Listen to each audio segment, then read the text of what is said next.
Every second, across every continent, the human footprint grows. From the air we breathe to the climate that shapes our seasons, humanity has become a powerful force on Earth. But what happens when our daily actions begin to reshape the planet itself? Before we dive into how humans change the climate, we need to understand what climate actually is. Climate is the long-term pattern of temperature, humidity, wind, and precipitation in a region. Unlike weather, which changes day to day, climate describes what's normal over years or even centuries. And globally, Earth's climate has always shifted, through ice ages and warm periods driven by natural forces. But today, something's different. The change is happening faster than ever before, and we're a major part of it.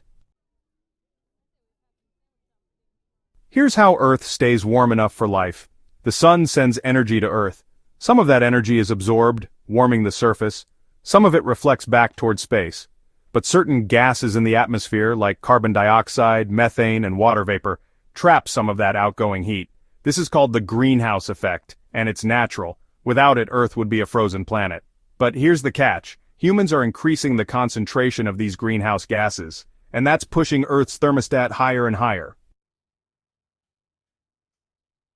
Since the Industrial Revolution, humans have been burning coal, oil, and natural gas, known as fossil fuels. We burn them to power homes and cities, fuel transportation, manufacture goods, and produce electricity.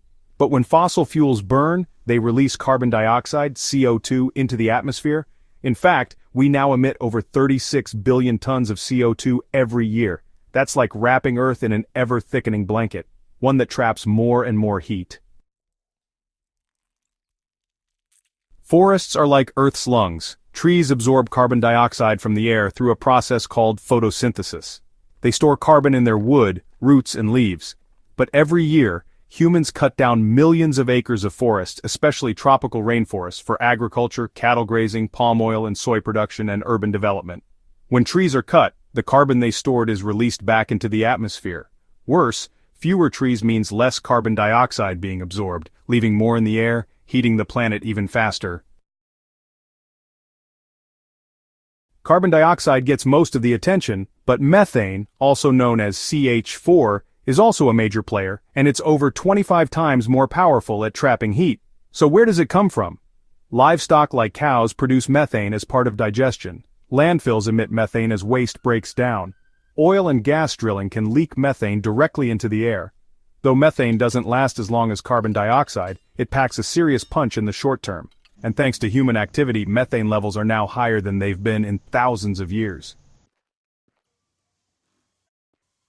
Industrial processes, from cement and steel production to mining and chemical manufacturing, release massive amounts of greenhouse gases. And agriculture? It's not just methane. Fertilizers used in farming release nitrous oxide, another powerful greenhouse gas, about 300 times more potent than carbon dioxide. Our modern food systems, designed to feed billions, are deeply linked to the climate crisis. Modern lifestyles often leave a large carbon footprint. Air travel, private vehicles, air conditioning, meat-heavy diets, and overconsumption of goods all increase emissions. Cities, though efficient in some ways, can concentrate emissions if not built for sustainability. Even our digital world, from cloud computing to streaming, relies on electricity, much of which still comes from fossil fuels. All of this leads to a clear result: global warming. Since the late 1800s, the planet's average temperature has risen by over 1.1 degrees Celsius, about 2 degrees Fahrenheit, and the rise is accelerating. That might not sound like much, but in climate terms, it's massive. A small increase globally means extreme changes in local weather. Here's what the changing climate looks like. More intense heat waves that strain power grids and endanger health. Longer droughts that dry out crops and cause water shortages, heavier rainfall and flooding in regions that used to be dry, stronger hurricanes and typhoons fueled by warmer oceans, melting glaciers and rising sea levels that threaten coastal cities, coral bleaching and dying ecosystems struggling to adapt. These aren't distant threats, they're already here. The climate crisis doesn't affect everyone the same way.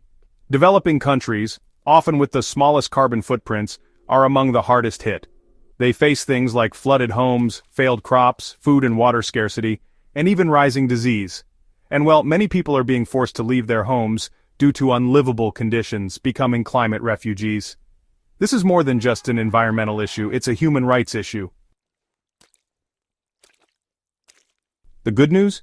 Humans may be the cause, but we're also the solution. We have the tools to fight back, switching to renewable energy like wind, solar, and hydro, protecting forests and restoring ecosystems, building greener cities and cleaner transportation, eating more plant-based foods, investing in innovation and clean technologies, and, reducing waste and rethinking how we consume. Every choice counts.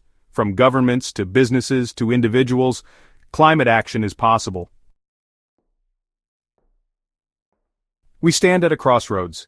Will we continue on a path that warms the planet and disrupts life as we know it, or will we rise to the challenge, using science, creativity, and compassion to build a sustainable future? The climate story isn't finished, and we're the authors of the next chapter. Earth has always been resilient, but now, it needs us. How do humans affect Earth's climate? Through every engine we start, every tree we cut, and every light we leave on, but also through every wind turbine we build, every forest we protect, and every step we take toward a better way. The future isn't written in stone, it's written in actions. Let's choose wisely. Act on climate, our planet, our responsibility.